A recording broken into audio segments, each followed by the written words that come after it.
Ladies and gentlemen, I want to share something important with you. In life, control is key. You can't control every situation, but you can control how you respond. The first step, control your words.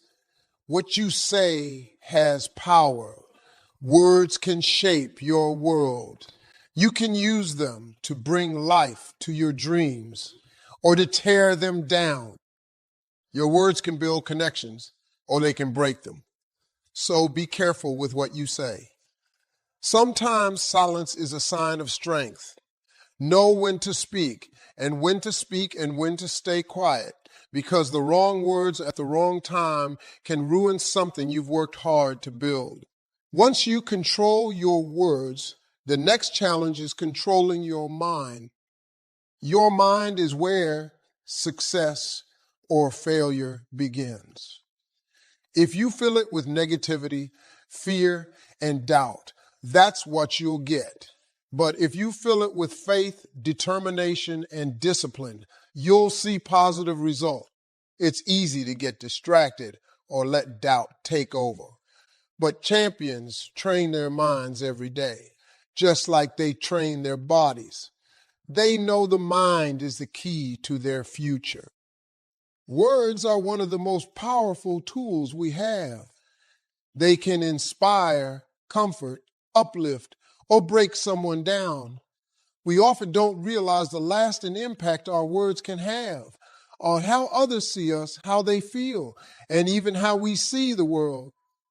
The words we choose shape our success, relationships, and overall life. That's why it's so important to control what we say. This takes discipline, awareness, and most importantly, purpose. Controlling our words isn't just about avoiding hurtful things. Every word has energy. It can either make the situation better or worse. Too often, people speak without thinking, reacting from emotions like anger or fear. In those moments, we might say things we regret, and those words can leave lasting damage long after the conversation is over. Think about times when you've said something in anger or frustration. The moment passes, but the effects of those words can last for days, weeks, or even years. One careless word can break a relationship, destroy trust, or hurt someone who is looking to you for encouragement. On the other hand, thoughtful words can build bonds, strengthen trust, and motivate others to believe in themselves. The power is in the words we choose. That's why it's important to pause and think before speaking, especially in emotional situations. Sometimes the best response is no response. Silence, used wisely, can be more powerful than words. When you're unsure or your emotions are running high, it's okay to hold back. Taking a moment to breathe and reflect helps ensure that what you say aligns with your values, not just with your emotions in the moment. Controlling your words also means speaking with purpose. Remember, your words reflect who you are. If you want to be seen as a leader, motivator, or person of integrity, your words should show that. Every conversation is an opportunity to show your values and who you want to be. When you consistently speak with kindness, clarity, and intention, you reinforce the best version of yourself. People will not only respect you, but also trust you. Words also have the power to shape your reality. The way you talk about yourself and your circumstances directly affects how you perceive the world. If you constantly tell yourself, I can't do this, or I'm not good enough, those words become your reality.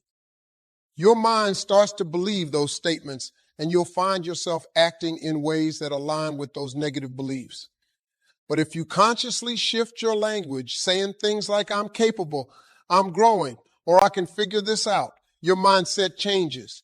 You begin to operate from a place of possibility rather than limitation. This is why affirmations are such a powerful tool. When you speak positive, uplifting words to yourself regularly, you rewire your brain to focus on opportunities and strengths rather than obstacles and weaknesses.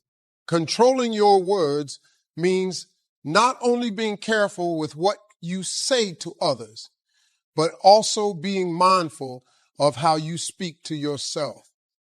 After all, your internal dialogue is just as important, if not more so, than the conversations you have with the world. In addition, when we control our words, we also contribute to healthier relationships. Communication is the foundation of any strong relationship, whether it's with a partner, a friend, or a colleague. But communication isn't just about talking. It's about listening, understanding, and responding thoughtfully.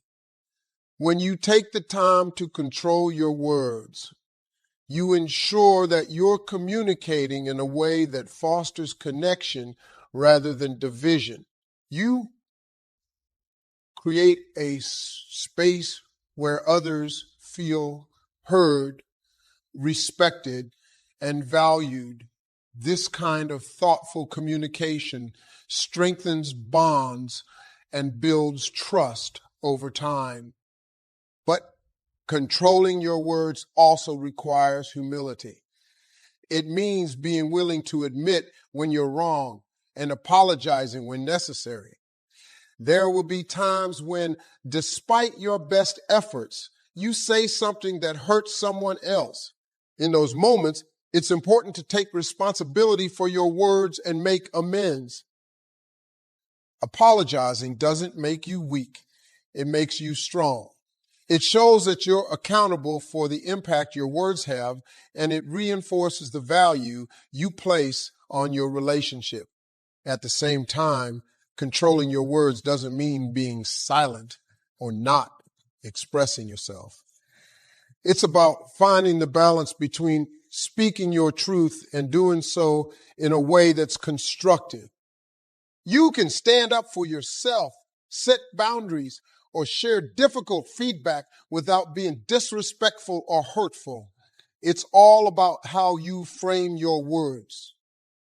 You can be honest without being harsh, assertive without being aggressive. When you master the art of delivering your message in a way that's clear but compassionate, people are more likely to receive it with an open heart and mind. In conclusion, controlling your words is about speaking with intention, purpose, and care. It's about understanding the immense power that words hold and using them to uplift rather than tear down, to connect rather than divide, and to build rather than divide, and to build rather than destroy.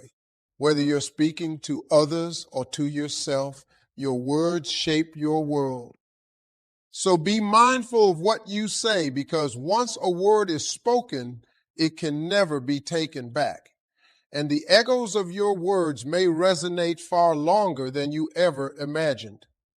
The mind is the most powerful tool we have, shaping everything from our beliefs to our actions and ultimately our reality. It's where thoughts are born, where ideas take shape, and where both doubt and confidence live. Mastering your mind is one of the most critical steps in achieving success in any aspect of life.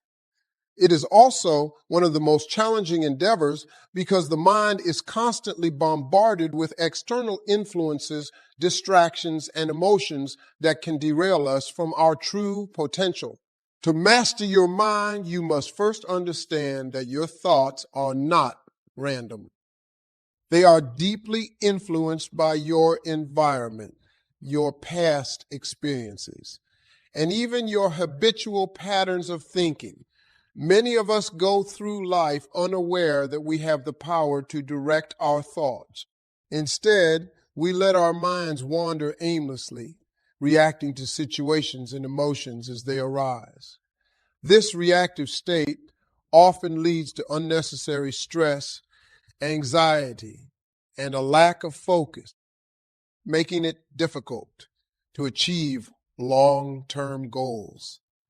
The first step in mastering your mind is becoming aware of what you think about. Most people are not consciously aware of the thousands of thoughts that pass through their minds daily. These thoughts shape your mood, your actions, and ultimately your future. If you consistently allow negative, limiting, or fearful thoughts to dominate, those thoughts will inevitably color your perception of what is possible. On the other hand, when you cultivate positive, empowering, and solution-oriented thoughts, you begin to open up new possibilities and attract opportunities you may have otherwise overlooked. One way to develop this awareness is through mindfulness.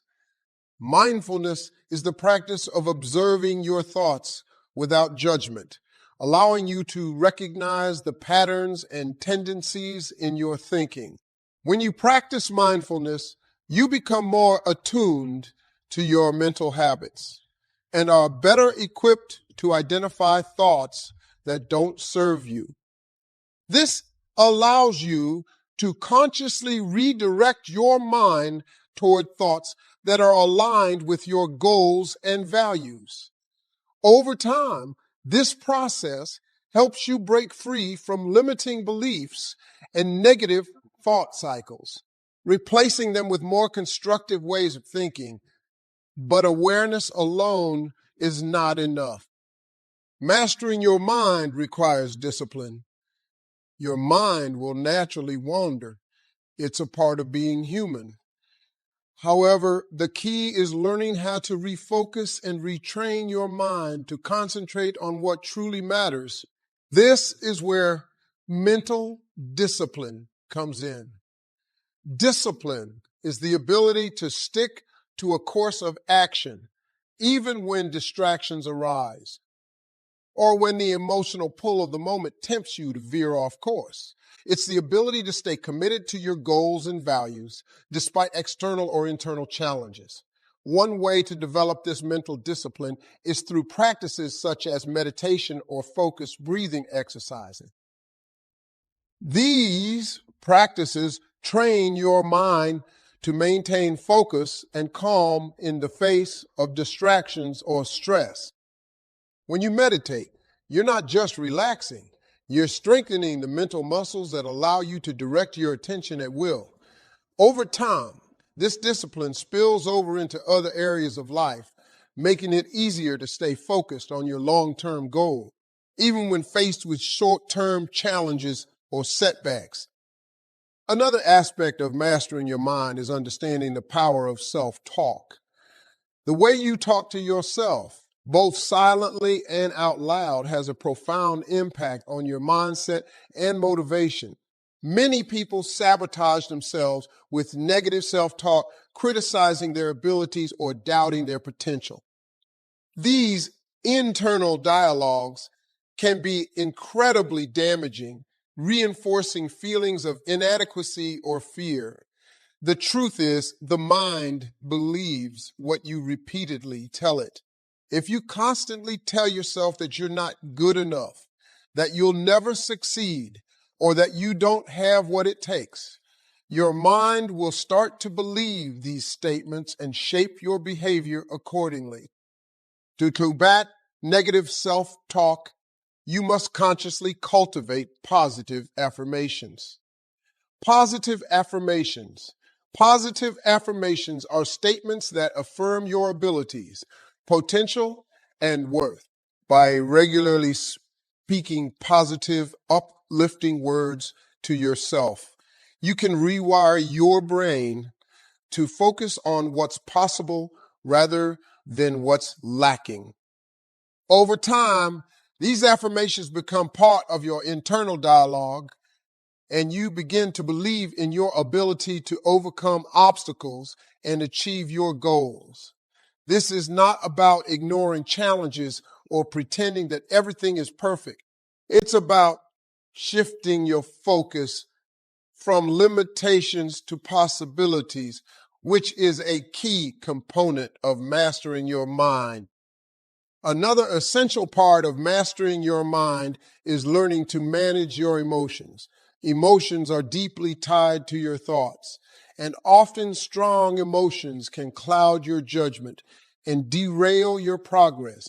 When you let anger, fear, or frustration take over, you lose control of your mind, and your decisions become reactive rather than deliberate.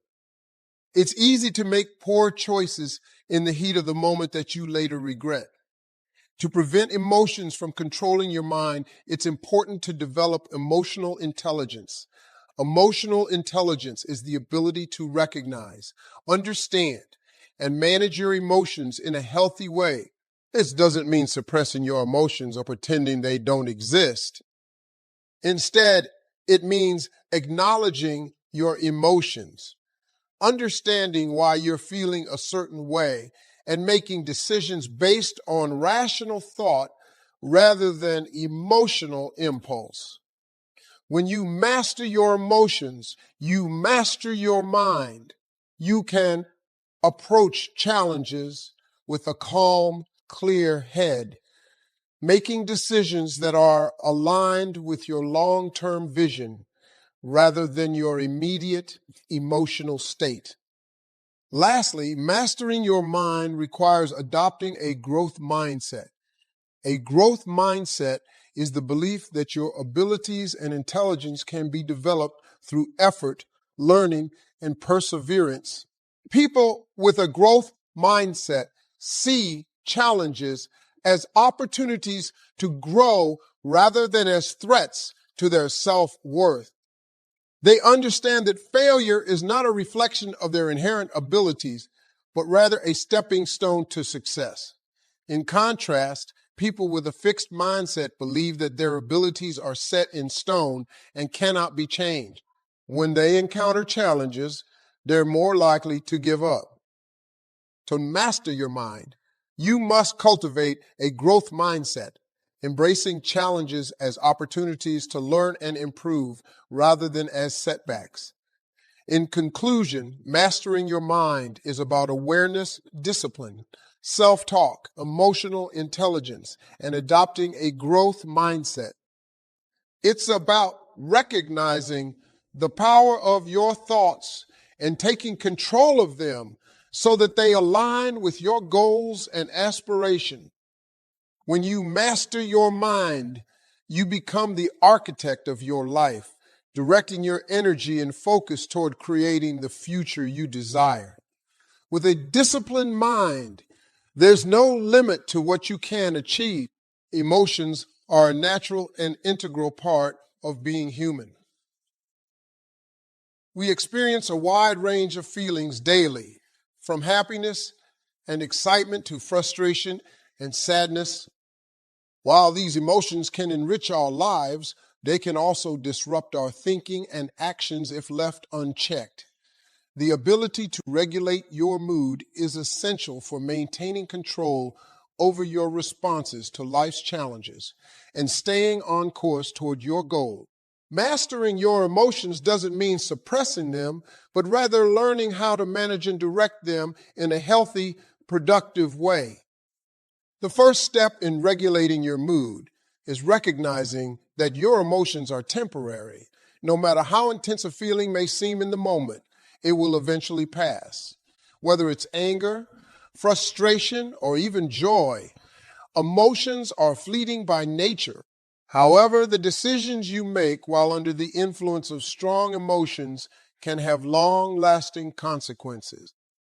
If you allow yourself to react impulsively to a bad mood, you may say or do things that you later regret. Understanding the temporary nature of emotions can give you the perspective needed to pause, take a step back, and respond thoughtfully instead of reacting impulsively. One of the most common challenges people face is letting negative emotions control their behavior. When something goes wrong, It's easy to get caught up in feelings of anger, disappointment, or sadness.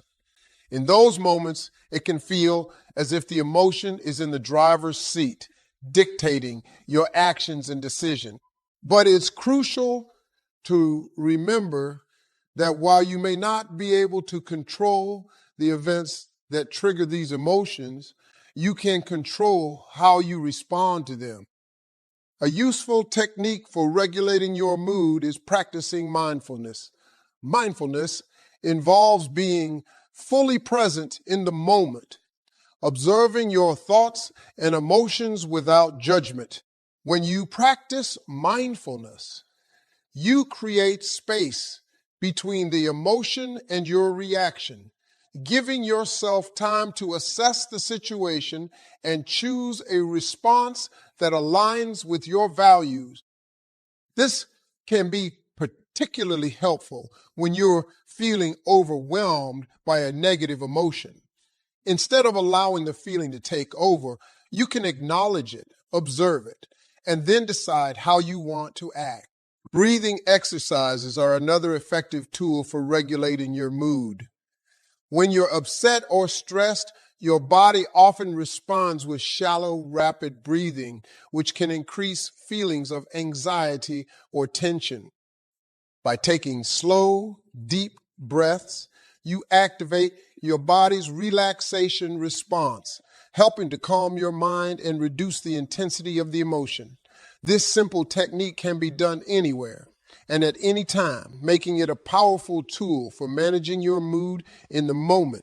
It's also important to recognize the role that your thoughts play in shaping your emotion.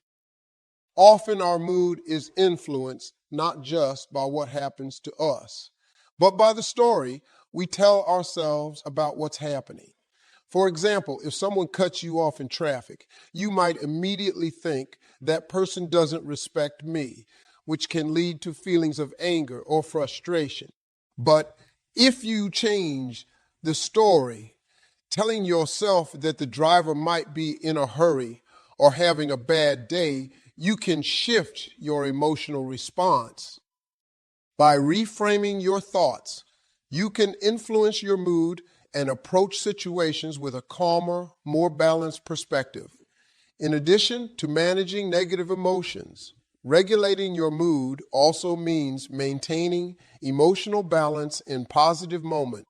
It's easy to get swept up in excitement or happiness and make decisions that aren't well thought out. For example, during moments of elation, you might commit to something that you later realize you can't follow through on. While it's important to enjoy positive emotions, maintaining awareness and balance helps ensure that your decisions remain grounded in reality. Another important aspect of mood regulation is recognizing the triggers that consistently affect your emotional state. We all have certain situations, people, or environments that tend to evoke strong emotional reactions. By identifying these triggers, you can prepare yourself to handle them more effectively. If you know that a particular event or person tends to push your buttons, you can practice techniques to calm yourself in advance or find ways to minimize your exposure to those triggers. Being proactive about managing your triggers can help you avoid emotional flare-ups and maintain greater control over your mood. Physical health also plays a significant role in regulating your mood. Your body and mind are deeply connected, and when you're not taking care of your physical well-being, it can negatively impact your emotional state. Regular exercise, proper sleep, and a healthy diet all contribute to a more balanced mood. Exercise in particular is known to release endorphins, which are natural mood lifters. When you're feeling stressed or down, going for a walk, run, or engaging in physical activity can help shift your mood and provide a mental reset. Sleep is equally important. Lack of sleep can make you more irritable anxious, and less able to cope with stress. If you're not getting enough rest, your mood is likely to suffer, making it harder to manage your emotion. Prioritizing sleep is not just about rest. It's about giving your mind and body the recovery time they need to function at their best. When you're well rested, you're better equipped to handle emotional challenges and maintain a balanced perspective. Diet also affects your mood more than you might realize. Certain foods can cause spikes and crashes in blood sugar levels, leading to irritability, fatigue, and mood swings. A balanced diet that includes whole foods, lean proteins, healthy fats, and plenty of fruits and vegetables helps stabilize your energy levels and keeps your mood more even throughout the day. Finally, it's important to cultivate emotional resilience. Emotional resilience is the ability to bounce back from adversity and maintain a positive outlook, even in difficult circumstances. This doesn't mean that you ignore or suppress negative emotions, but rather that you have the tools to process them in a healthy way and move forward. Building emotional resilience takes time and practice, but it's one of the most valuable skills you can develop for mood regulation. You can build resilience by practicing gratitude, surrounding yourself with supportive people, and maintaining a growth mindset. In summary, regulating your mood is not about suppressing your emotions, but managing them in a way that allows you to stay focused and intentional. By practicing mindfulness, managing your thoughts, staying physically healthy, and building emotional resilience, you can take control of your emotional state and navigate life's challenges with greater ease. When you master the art of mood regulation, you empower yourself to respond to situations thoughtfully and maintain balance, no matter what life throws your way. Managing money is more than just balancing a checkbook or keeping track of bills. It's about adopting a mindset that prioritizes financial discipline, long-term thinking, and the understanding that money is a tool, not the end goal. Many people view money as something elusive or uncontrollable, but the truth is, with the right habits and mindset, anyone can learn to manage their finances effectively. Good money management isn't just about making more money, it's about making wise decisions with the resources you already have and ensuring that your financial future is secure. One of the most important principles of managing money is understanding that financial freedom starts with control. If you don't control your money, it will control you. It's easy to get caught in the cycle of earning and spending, constantly chasing after the next paycheck or living beyond your means. This leads to stress, debt, and a feeling of being trapped. However, when you take control of your money, you make deliberate choices that align with your goals and values. You decide where your money goes, how it's used, and how much of it is saved or invested. A fundamental step in managing money is creating a budget. Many people shy away from budgeting because they see it as restrictive, but in reality, a budget gives you freedom. It provides a clear plan for how you will spend, save, and invest your income, allowing you to take control of your finances instead of guessing where your money is going each month. A well-planned budget ensures that your essentials like housing, utilities, and food are covered while also allowing room for savings, debt repayment, and personal spending. The key to an effective budget is making it realistic and flexible. Start by tracking your expenses for a few months to get a clear picture of where your money is going. From there, categorize your spending into essentials and non-essentials and non-essential.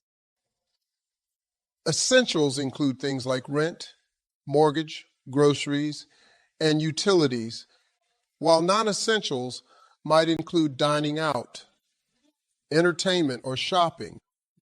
Once you have a clear understanding of your spending habits, you can adjust your budget to reflect your priorities, cutting back in areas that aren't as important to you and allocating more towards savings or debt repayment.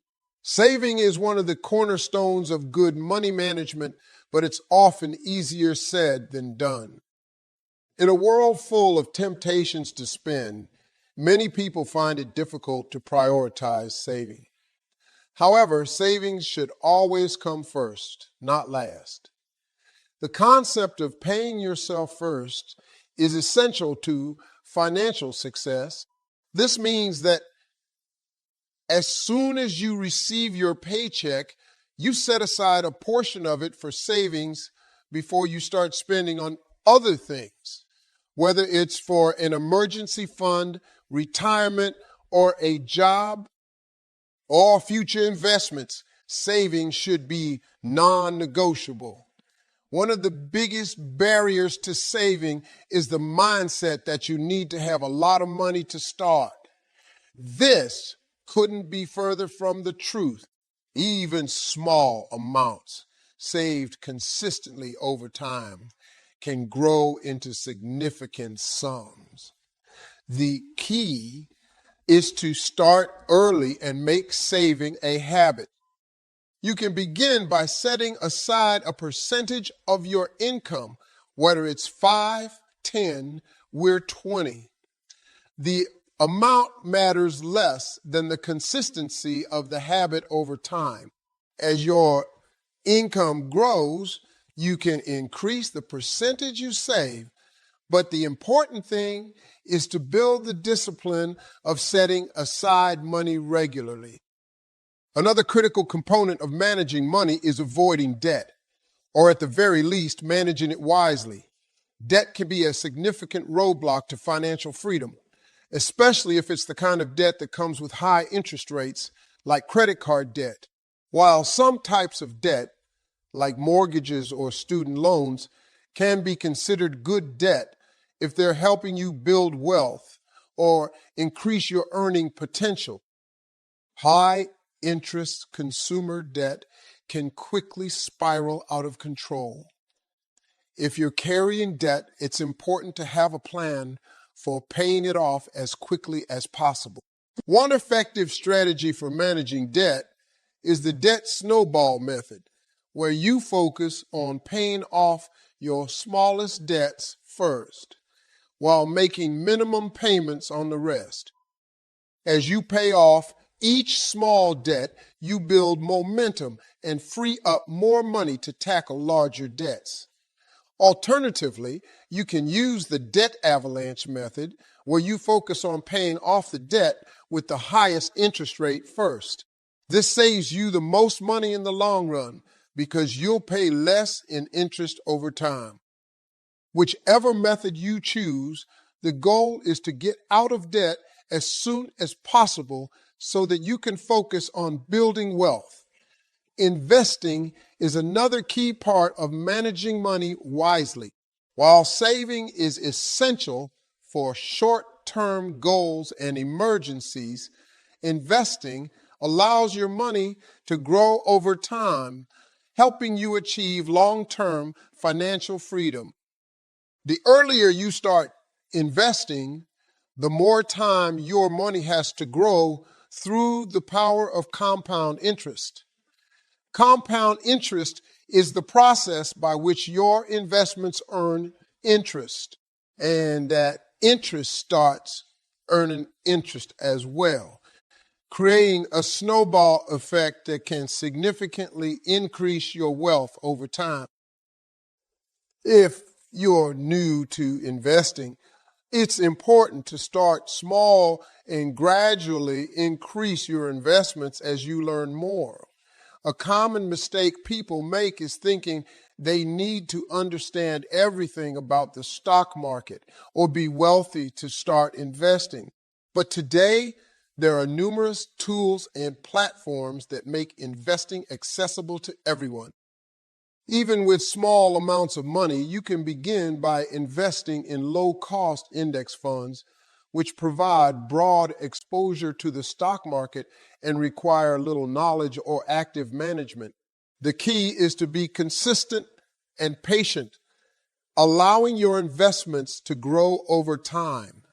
A vital aspect of managing money is maintaining a long-term perspective. It's easy to get caught up in the short-term gratification of spending, but true financial freedom comes from thinking about the future.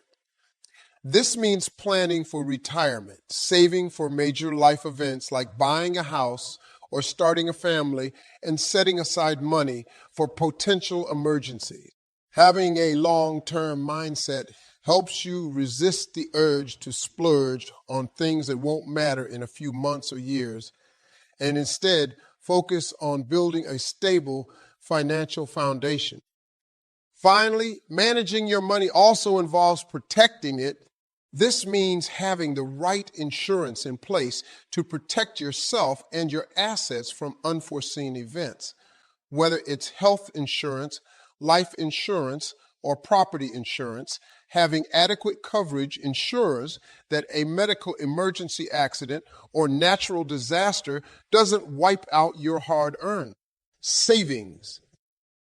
In addition to insurance, creating an emergency fund that can cover 3 to 6 months of living expenses is a crucial part of financial protection. In conclusion, managing money is not just about earning more. It's about making intentional, disciplined choices with the resources you have by budgeting, saving, investing, and planning for the future. You can take control of your finances and build a secure, prosperous life. It's about understanding that money is a tool to help you achieve your goals. And when managed wisely, it can bring you freedom and peace of mind.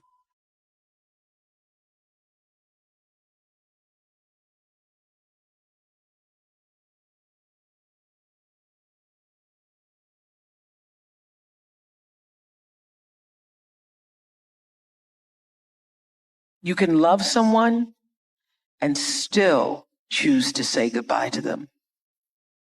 You can miss a person every day and still be glad that they're no longer in your life.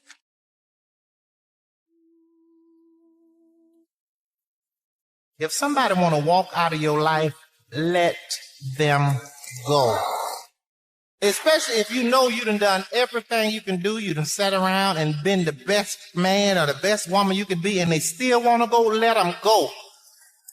Whatever they're running after, they'll see what they had in a minute, but by then it's going to be too late. Because you'll sit there and you'll go, because half these people you be sitting around crying about it, worry about 2-3 years from now, you ain't going to even remember their last name. Letting go can make you unstoppable. I know because I let go of a relationship and reclaimed my life. And I know that letting go can create the best of change for each and every one of you. Sometimes you just got to accept that certain things will never go back to how they used to be, because certain people will never go back to who they used to be in your life. Sometimes you just got to wake up and realize that what you're holding on to just doesn't exist anymore. And the more you can accept what is, the less you'll be controlled by what was. You got to stop hanging on to someone who has let go of you. Stop losing yourself to someone who has already left you. Forget trying to find closure. Forget trying to find understandings to their reasons. Forget trying to see if they're happy in their new relationship. Stop focusing on them and start focusing on you. Let folks go, son. Some people come in your life for a lifetime, some come for a season. You got to know which is which. And you're going to always mess up when you mix them seasonal people up with lifetime expectations. You can't, they got people that done got married with people they was only supposed to be with for a season. They done got married to people they only supposed to be with for a season and wonder why they're having so much hell in their life. They are not who you thought they were. The idea that this person was a trustworthy, faithful companion is not true. It is not true. That person does not exist. They didn't exist and they don't exist. It was in your head. It was in your head that this person was trustworthy and they were everything you wanted them to be and they were a faithful commandant. That is a lie. They are not that person. They have proved it. They have proved it by their actions. So move on, and at the risk of sounding callous, get over it. Listen, I put everybody that come in my life in the category of a tree. Some people are like leaves on a tree. Wind blow, they over here. They unstable. Blow the other way, they over here. Ain't nothing. Season change, they wither and die. They gone. It's all right. That's some people. Most people in the world are like that. They just there to take from the tree. They ain't there to do nothing but take and give shade every now and then. That's all they can do. But don't get mad at people like that. That's who they are. They ain't gonna never be nothing. That's what they put on this earth to be, but be what they are, a leaf. Some people are like a branch on that tree. You gotta be careful with them branches too, because they'll fool you. They'll get there and make you think they're a good friend and they're real strong, but the minute you step out there on them, they'll break and leave you high and dry. But if you find you 2 or 3 people in your life that's like the roots at the bottom of that tree, you are blessed, because that's them the kind of people that ain't going nowhere. They ain't worried about being seen. Don't nobody have to know that they know you. They ain't got to know what they're doing for you. But if them roots wasn't there, that tree couldn't live. You understand? And they ain't got a tree can have 100 million branches, but only a few roots down at the bottom to make sure it get everything it needs. I'm telling you something. When you get you some roots, hold on to them. But the rest of them, let it go. Just let it go. Let folks go. It's okay to be alone. So people get freaked out when they're alone. It's okay to be alone. It's okay. It's okay to be alone. There's no big deal. Enjoy it. Do something productive and build that trust up in yourself. You know, look back at the situation, learn from it. We do that. It's an post-operational debrief. Oh, you've put too much trust in somebody? Cool. They broke your heart? All right, roger that. Let's see. What were the steps? What should I have recognized? How many times did I say, well, you know, they didn't call me, but it's probably just because their phone was out of battery. No. Once your phone runs out of battery once, okay, you don't let it happen again, right? So you start seeing those red flags, see the mistakes that you made, and then look for them next time around, because you deal with people all the time that they made mistakes the first run. They go back and they make the same mistakes the second run. They go back and make the same mistakes the third run. That's when you got to start blaming yourself on your situation. That's why I said you got to build a relationship with yourself. You got to learn yourself. You got to learn to trust yourself. When you get to a point in your life where you look at people and you go, okay, wait a minute, you or me, you will make a decision. Because when you telling folks to do something, and I never throw nobody away. I've never in my life just thrown nobody would just say, look, don't bother me no more. Don't talk to me. No, I've never done that. What I do is I tell you, say, look, this thing you doing right here, that's going to cause a problem. You need to fix that, because if we're going to be friends, we're going to be cool, you got to fix that. And if you don't, we're going to have an issue. If you see somebody fix it or they even trying to fix it, that's somebody that care. Keep them people around. That's a leaf that's trying to grow up and be something else. You understand? But if you tell somebody that what you're doing is hurting me and I need you to stop it, and they keep doing it, they don't care. Move on. Let them go. No matter how much it hurt, let them go. And it'll get easier. I promise you, every day it'll get easier and easier and easier. But you just got to make it through. You hear me, sonny? And see, you got to learn how to be by yourself, son. People have to learn how to be alone. I don't understand all these people. Oh, I need somebody. Lord, where's my man? Lord, where's my woman? That is crazy as hell. If you don't know how to be by yourself, what you going to do with somebody else?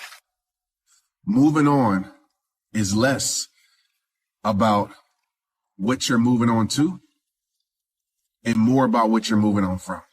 Okay? It is less about what you're moving on to. Some of us, we stay stagnant. We settle for less. We stay in a situation that isn't good for our life. We stay in a job. We stay in a relationship. We stay in a friendship. We stay in a partnership that isn't good for our life because we don't know what we're going to move on to. We're so afraid to be alone. We're so afraid to go on that journey without, because a lot of us, that's all that we know. We've been codependent on that situation. For me, I was codependent on football. There's relationships in my past that I was codependent on, and I would rather settle for a little bit and settle for less than actually move on with my life. Some of us, we're so afraid to be alone. We're so afraid to go alone that we will stay stuck in a situation that we know isn't good for our life. So everybody type this in the chat right now so I know that you get it. Moving on is less about what you're moving on to and more about what you're moving on from. Why am I holding on to this? How is this serving me? and really think about the answer. Maybe it makes you feel validated. Maybe it makes you feel righteous. Or maybe taking on the pain is your way of recognizing the injustice so that even though it won't be made right, it can at least not be forgotten. Then I ask you, again, ask yourself, do you want to be right or do you want peace? Woo! This was huge for me. The unfortunate fact is that having both may not be possible. And also, you may never get your moment of righteousness, so why wait for it? Choose peace. What I know for sure is that in this world, time is a moving on, and it's our most valuable commodity. You can never get it back. So staying in that loop, playing it over and over in your head of hurt only amplifies your pain. Let it go. Exhale, make room in your heart for something that is uplifting. Surround yourself with people who want the best for you. You have the ability to shift the DNA of your spirit and control how you perceive life. So why not lighten your load and let it go?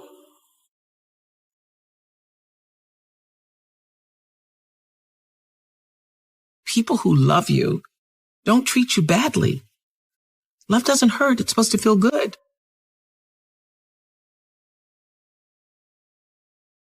Ladies, take the blame off yourself. Men are really, really good at that. Making you think something wrong with you. Oh, real men don't really operate like that. But you got so many men out here from these broken homes. You got so many men out here that ain't had a father figure, that didn't tell them what real men really do.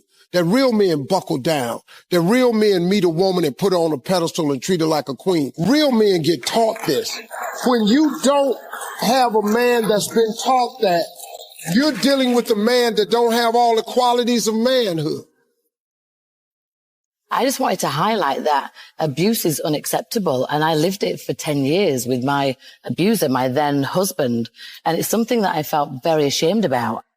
And when you're in an abusive relationship, you don't want anybody to know that. It's very embarrassing and you feel very riddled with shame and guilt. And when I left my abuser, I was wanting to speak about it loud and proud.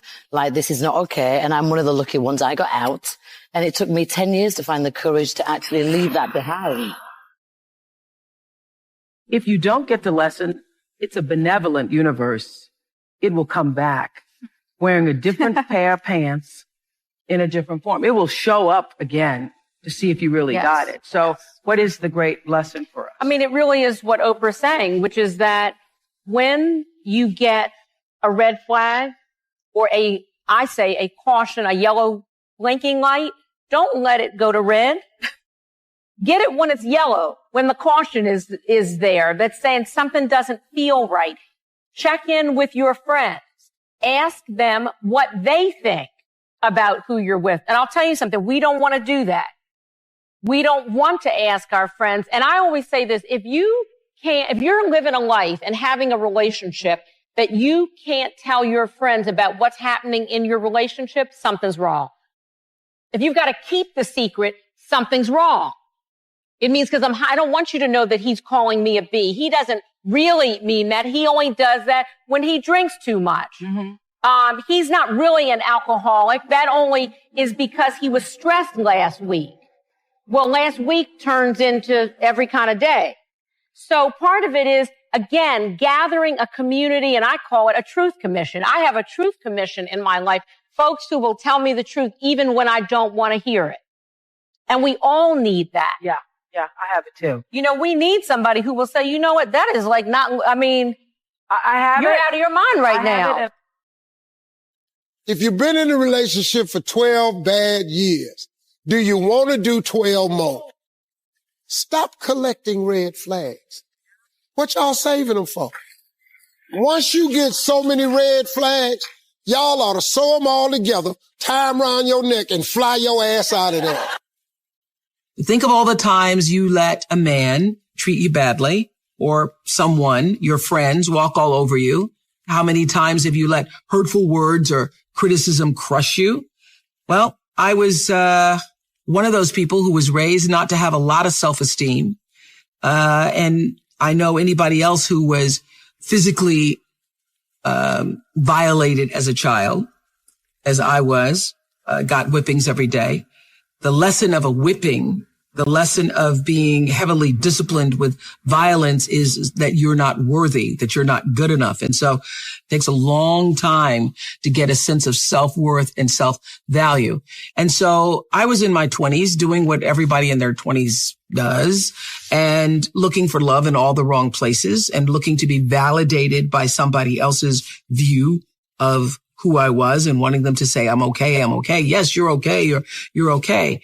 And I've done some really embarrassing, ridiculous, crazy ass things over the years, holding onto the bumper of a Datsun Z like I could actually keep him from pulling off. And I remember one time he had left and slammed the door on my hand. And I had, just like a lot of women, had the barrier of, well, you can say anything to me, but you cannot hit me. You cannot hit me. He didn't hit me, but the door slammed on my hand. And I thought, well, that's coming close. That's coming very close. And I remember the door slamming on my hand, falling to the floor, and in front of me was a mirror. And I saw myself on the floor with my hand now bruised and thinking, I have become the woman that I watched my cousin Alice be my whole life as a kid. The only difference is that I'm battered in spirit. And the next step is going to be, who knows? So lying there on the floor is the moment I made that decision that I have now become a woman that I never imagined myself to be. And I got to figure out how to get myself out of this. And that was the beginning of the lesson, which is I'm hoping happens to you tonight. Frequent breakups and makeups, high highs and low lows. As tension rises, so does volatility. Tearful, frustrated fights followed by emotional makeups. Hateful and hurtful comments like, you're worthless, I'm not even sure why I'm with you. Followed quickly by apologies and promises it will never happen again.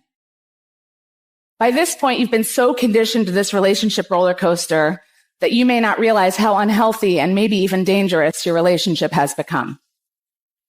It can be really hard to see when unhealthy love turns towards abuse. But it's fair to say that the more of these markers your relationship might have, the more unhealthy and maybe dangerous your relationship could be. And if your instinct is to break up and leave, which is advice so many of us give our friends when they're in unhealthy relationships, that's not always the best advice.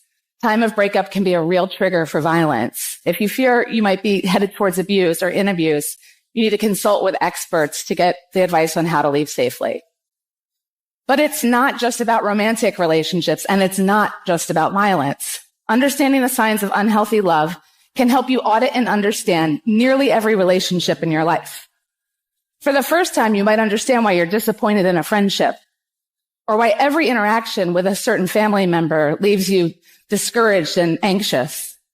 You might even begin to see how your own intensity and jealousy is causing problems with colleagues at work. Understanding is the first step to improving. And while you can't make every unhealthy relationship healthy, some you're going to have to leave behind, you can do your part every day to do relationships better.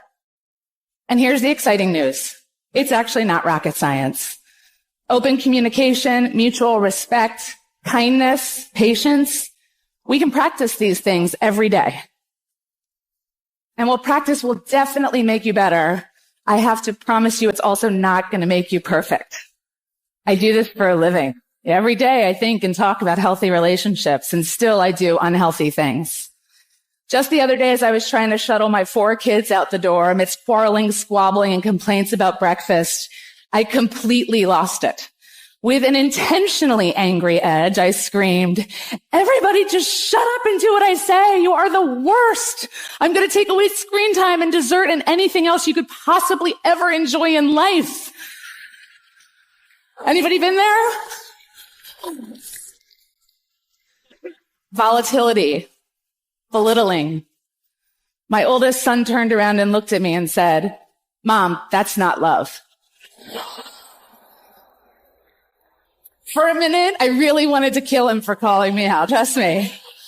But then I gathered myself and I thought, you know what? I'm actually proud. I'm proud that he has a language to make me pause. I want all of my kids to understand what the bars should be for how they're treated and to have a language and a voice to use when that bar is not met versus just accepting it. If you're going to be successful in life, you got to understand that there's a sense of urgency, that there are only 86,400 seconds in a day. And you got to not only operate in them, you got to do it quick. You got to do it fast. You got to do it in a hurry. Why? Because there's somebody else who's on the same track you on. Somebody else, they're on the same path that you on. It's somebody else just like you trying to do it. And sometimes they're working just as hard as you're working. They're putting in just as much sweat, just as much tears, just as much blood. But you just got to do it what? You got to do it faster than they do it. You got to do it quicker than they do it. You have greatness within you. You have the ability to do more than you can ever begin to imagine. See, I believe that anybody through observation and practice can perform at the level of excellence. But when you're pursuing your greatness, you don't know what your limits are, and you act like you don't have any. So I say to you, you have something special. You have greatness within you. That's why I wake up at 3 o'clock in the morning, because if you're getting up at 6, you might be smarter than me. You hear me? You might. You might have more privilege than me. You might. You might have more resources than me. You might. But I'm going to get up earlier than you, and I'm going to do it quicker than you do it. I'm going to do it faster than you do it. So by the time you get up with all your resources, by the time you get up with all your privilege, by the time you get up with all your stuff, I've already finished the race. Are you hearing me? It's not just about finishing. Sometimes it's about finishing fast. And you don't have as much time as you think you have. And so you got to pick up the pace. Pick up the pace. You walking too slow. Pick up the pace. You moving too slow. Pick up the pace. If you want to finish, sometimes you can't just finish. You got to finish fast. I refuse to die an unlived life. Your dreams, your goals, your passions will not just happen to you. You have to live it out. You have to grind it out. You have to work it out. You're different. You're one of the ones that'll get down dirty in the mud to fight for your dreams. It's not what you don't have. See, I was focused on what I didn't have. Don't have a college degree. Don't have any credentials. Never worked for a major corporation. I was focused on the negative things. It said negative things are the things that you see when you're not focused on your goal. What do you come with? What is it that you have within you? When the dream is big enough, the odds don't matter. Look at a man the way that he is. He only becomes worse. But look at him as if he were what he could be. Then he becomes what he should be. I want to challenge you right now about raising your goals and stretch yourself.